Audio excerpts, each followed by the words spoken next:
18h30 sur Aloula, bienvenue dans cette première édition complète de la soirée à la une de l'actualité de ce jeudi. Maroc, Mali, les cours des comptes des deux pays consolident leur coopération. Audit, performance, contrôle des finances publiques. Un partage d'expériences et de bonnes pratiques effectuées lors d'une rencontre entre la première présidente de l'instance de contrôle marocaine et son homologue malien. Au lendemain de la journée internationale des droits des femmes, nous relançons le débat sur un fléau qui continue à avoir la peau dure au Maroc. Le mariage des mineurs, la problématique s'évite encore en milieu rural. Nos équipes à Chefchaouen constatent l'ampleur du phénomène.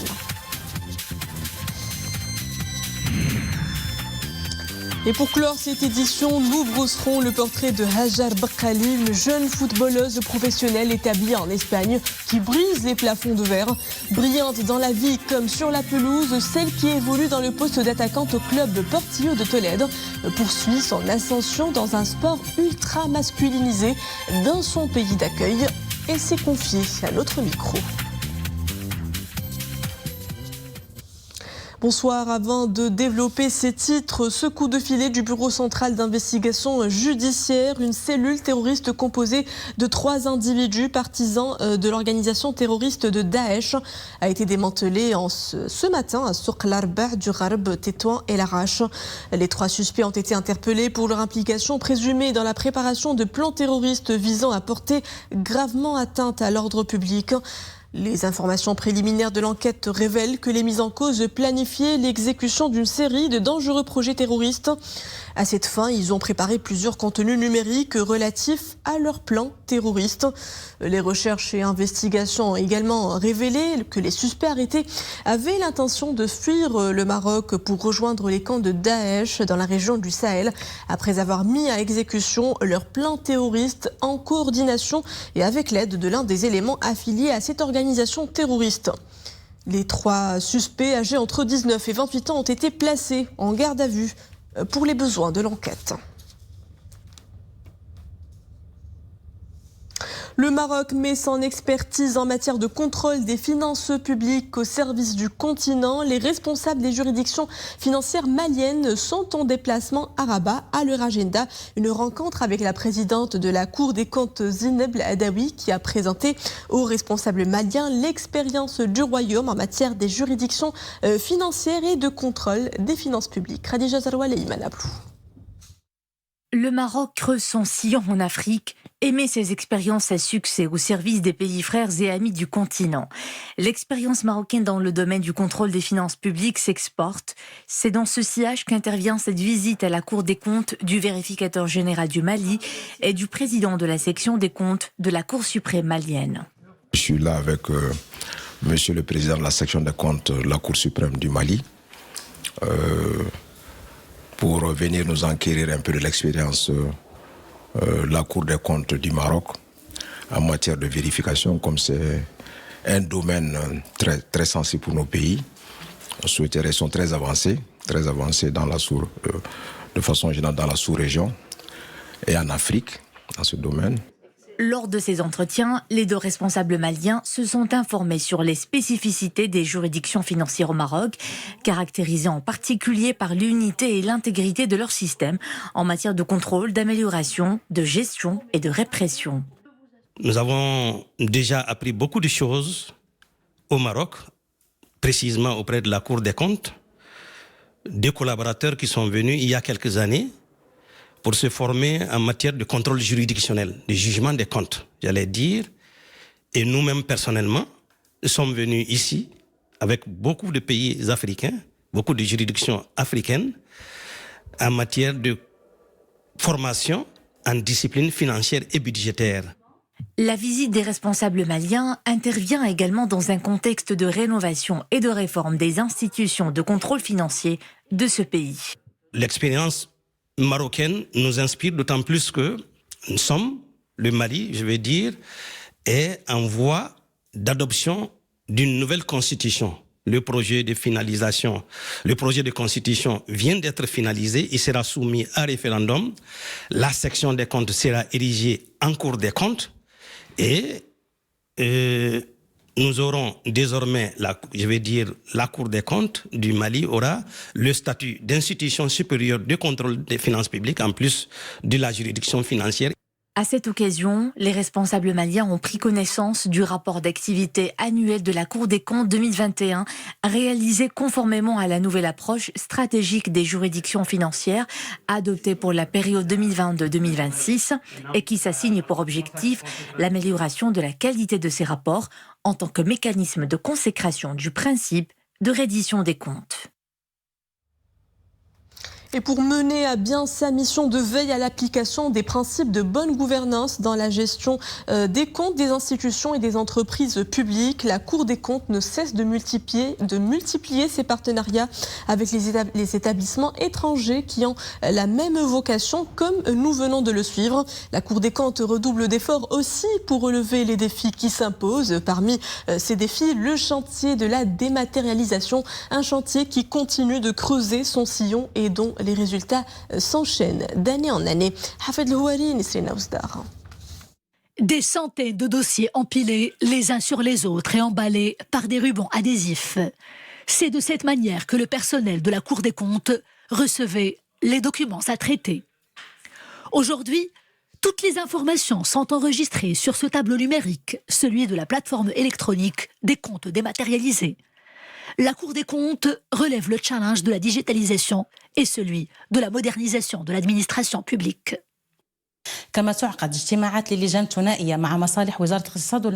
Des réunions sont régulièrement tenues avec les comités bilatéraux relevant du ministère de l'économie et des finances afin d'accélérer l'adhésion des comptables publics au chantier de la dématérialisation.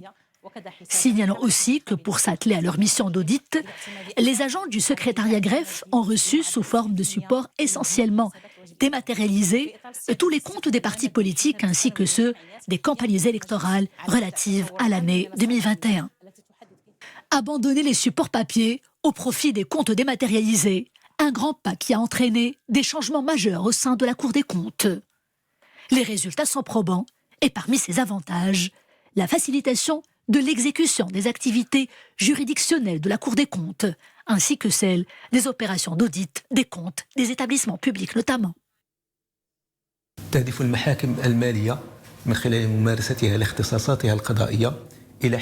Grâce aux prérogatives juridiques qui leur sont octroyées, les tribunaux financiers visent à assurer la protection des valeurs de bonne gouvernance, de transparence et de réédition des comptes de l'État.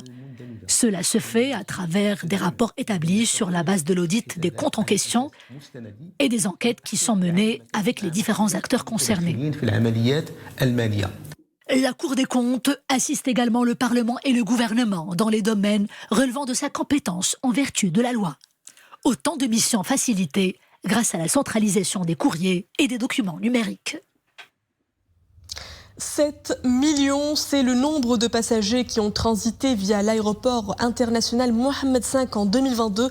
Un bel afflux qui a valu à ce terminal, le premier du Maroc, une triple distinction du Conseil international des aéroports. Meilleur aéroport africain en 2022, aéroport avec le personnel le plus dévoué d'Afrique et aéroport d'Afrique où le parcours est le plus facile. Meilleur aéroport africain en 2022 avec 3 distinctions. Récompenses qui témoignent de la mobilisation et des efforts continus que déploie chaque jour la communauté aéroportuaire dans son ensemble pour l'amélioration de l'expérience passager au sein de la première plateforme aéroportuaire du Royaume. L'enquête pour l'année 2022 a été réalisée par le sondage d'environ 465 000 passagers à travers 283 aéroports de par le monde. Pour l'aéroport Casablanca Mohamed V, plus de 2000 passagers ont été sondés tout au long de l'année 2022. Nous sommes classés en tant que premier aéroport sur le plan qualité de services fournis aux passagers et également au niveau de l'Afrique et également premier aéroport en termes de courtoisie de personnel de l'aéroport et de leur dévouement pour rendre service à tous les passagers qui transitent. Et le troisième prix, c'est celui évidemment de l'aisance dans le déplacement au niveau de l'aéroport et surtout les circuits de l'aéroport. L'aéroport Mohamed V de Casablanca a accueilli plus de 7,5 millions de passagers en 2022. Plusieurs actions sont menées au niveau de la première plateforme aéroportuaire du Royaume pour l'amélioration des services. Qu'en pensent les passagers? المطار ديال محمد الخامس دابا زعما parmi les références. Je voyage beaucoup. وتمشي لا فرنسا l'Europe d'une manière générale, تمشي l'Afrique. Et puis je compare, j'ai vu l'évolution quand même. C'est extraordinaire. Personnellement, je crois que l'aéroport Mohamed V, il mérite vraiment ce prix, vu le service qui nous a été fourni. Et vraiment le passage qui était rapide entre l'entrée et le fait qu'on est arrivé ici. L'aéroport Mohamed V de Casablanca mérite cette triple distinction. Il est aux normes internationales. Rien à dire pour le service, sauf pour le Wi-Fi. Il faut améliorer la qualité. L'aéroport de Casablanca Mohamed V recevra les trophées à l'occasion de la cérémonie d'ouverture du Customer Experience Global Summit qui aura lieu à Incheon, en Corée du Sud, du 4 au 7 septembre 2023. Le mariage des mineurs, une tragédie amère qui parcourt nos régions reculées. À Chefchaouen, le fléau à la peau dure au moment où le législateur fixe à 18 ans l'âge légal du mariage.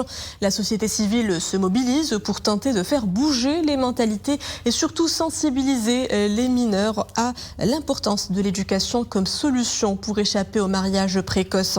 Reportage Amin Gnounif, Nachakal Alaoui, le récit est signé Iman Ablou. Elle n'a pas encore atteint l'âge légal du mariage et pourtant, Fatima est une épouse et déjà maman d'une petite fille. Ses rêves sur l'union sacrée se sont vite évaporés lorsqu'elle se marie à tout juste 15 ans avec un homme sans foi ni loi. Acculée à subir sa conduite agressive au quotidien, la jeune fille se trouve désarmée, sans protection et porte en elle les stigmates d'une violence immonde.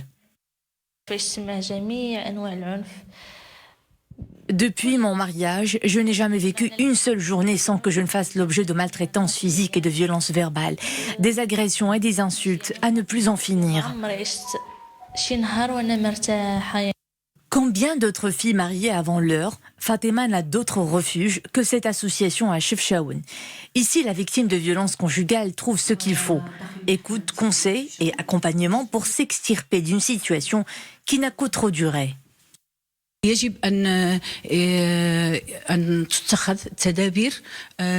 est temps d'adopter de nouvelles dispositions législatives en vue de barrer la route à l'exception qui devient la règle, par l'annulation des articles 20 et 21 du Code de la famille et par le déploiement de nouvelles politiques publiques pour protéger les mineurs de la violence et de toutes les formes de discrimination à leur égard.